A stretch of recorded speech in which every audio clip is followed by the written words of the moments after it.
I'm Elaine Storkey. I'm president of Tier Fund, for which I'm probably most known and most proud, really. But I'm an academic, and I've been an academic most of my life. People describe me as a leader.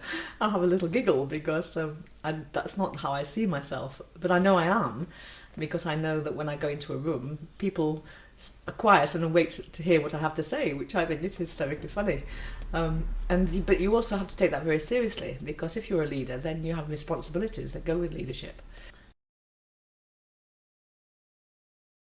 You know, I've had to wrestle with loads of things that you might say are deadly sins, and I don't know what kind of order to put them in. But one of them would be an inability to prioritise properly. You know, just things crowd in on you.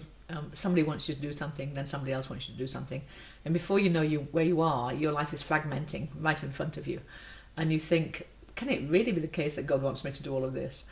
And I know at my age it's not the case. So why are you doing it? And I'm doing it because somehow in my background, I haven't learned to say no loudly enough, and I haven't learned to say no to myself.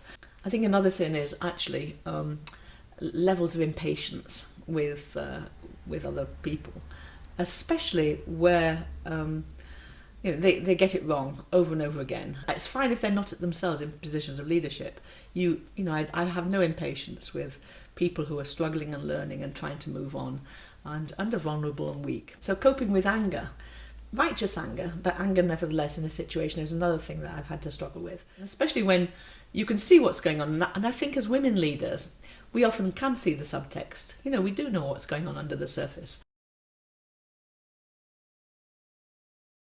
I think one of the important things and important lessons to learn about being a leader is that people out there will have stereotypes, and you're going to have to work with that, and you're going to have to work through it, and you're going to have to decide how you yourself are going to deal with these.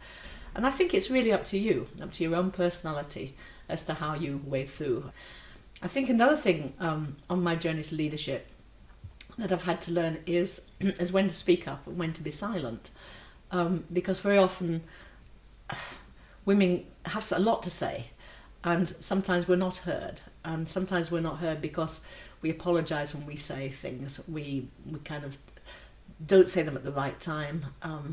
We say them when they're expecting to be hearing from somebody else.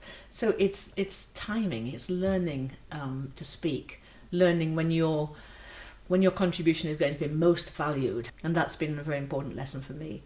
I've said less.